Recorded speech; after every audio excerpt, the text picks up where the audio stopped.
Hey, I'm back here once again in a video, and today we're going to be looking at Wicked Ladies When the Axeman Cometh.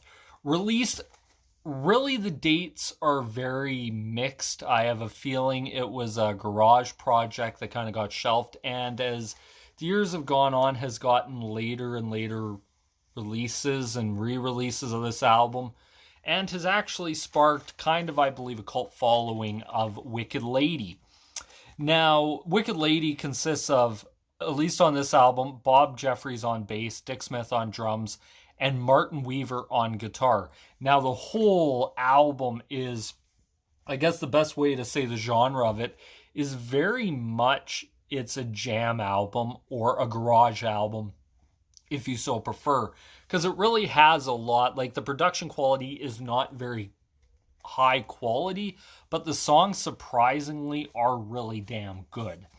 Now, the first song on the album, Run Through the Night, has kind of a fuzzy opening, would be really known throughout a lot of that time for bands. I love his vocals. He has a great voice. It actually is kind of what really, to me, sold me on this originally listening to it. Has kind of a poppy feel to it. It has solid bass and leads into a guitar solo, and that's one thing about this. Martin Weaver can solo with the best of them. He is a fantastic guitar player, and this album is, and the best way I guess you can describe this is just like Yngwie Malmsteen has never met a solo he didn't like.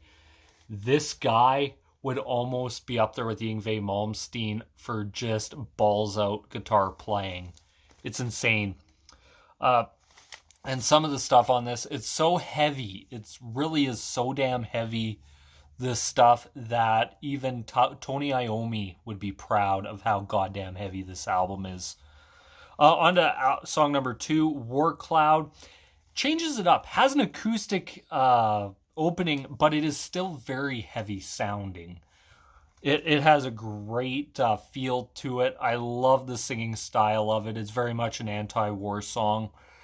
Builds heavier and heavier and heavier until it gets to the electric guitar parts, then the solo. I like the fuzz guitar in it, but the guitar does become somewhat distracting at times. It kind of feels like there's a lot going on.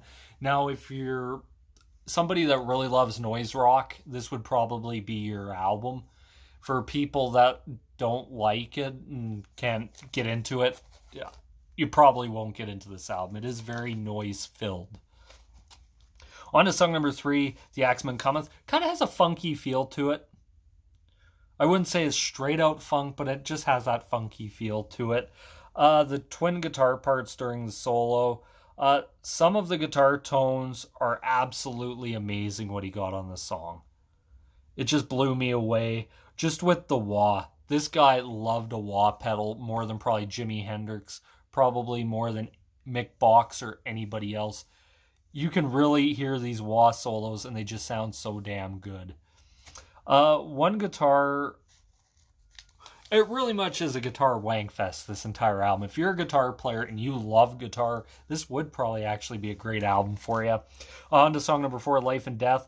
Soft song, kind of brings it back. Kind of takes like the highness of the album of being so heavy and hard, kind of just shifts it down into another gear,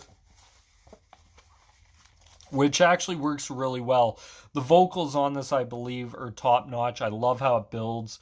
Very radio friendly. If there was a single that you would ever say would come off this album or work or anything, this would probably be one of the songs. Solo is very subdued compared to the rest. Frantic, fast-paced guitar playing of their earlier songs, and it is very much a nice change of pace. It really is a palate cleanser for what's to come next. On to song number 5, Wicked Lady. Has very much a wah intro. I love the opening riff, good vocals. The solo is dreamlike, which is something I've always loved. Like talking about guitar players, especially Mick Box. I love how he was able to always get like this soaring sound. This guy does the same thing in a 3-piece band without an organ or anything.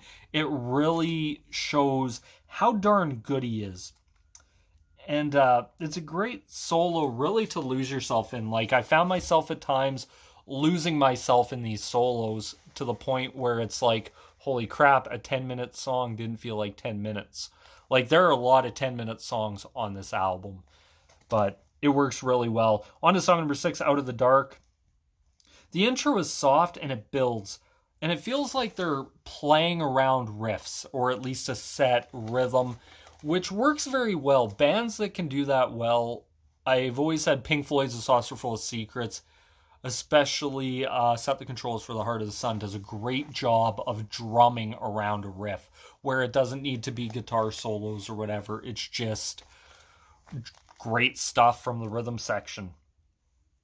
I like the, and then it drums until it gets to a solo. That's where I was going with that one. I like the vocals. It has a very catchy chorus to it, and then it goes back into a solo guitar.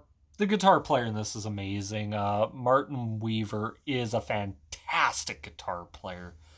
Like, this guy's got to almost be up there in the top guitar players of all time, because just listening to this just blew me away.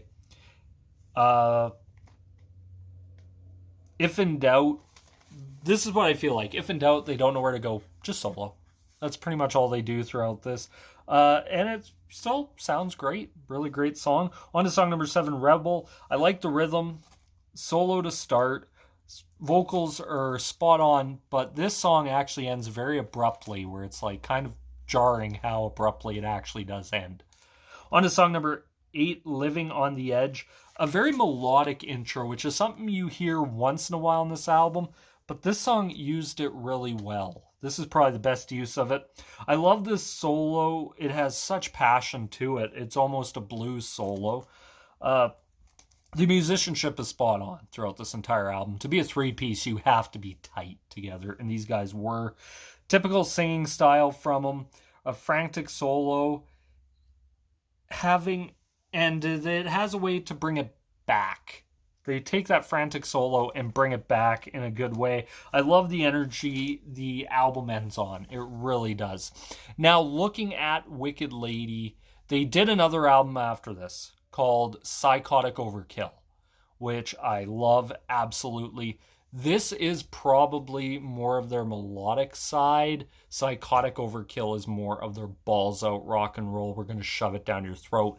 Now, the problem with Wicked Lady is they didn't really have a great reputation with authority or bar owners. So a lot of this is, they never really got, I think, where they could have really became the stratosphere of great musicians. But if I had to give it a grade out of 5, I would give it probably a 3.5, 4 out of 5, somewhere in there.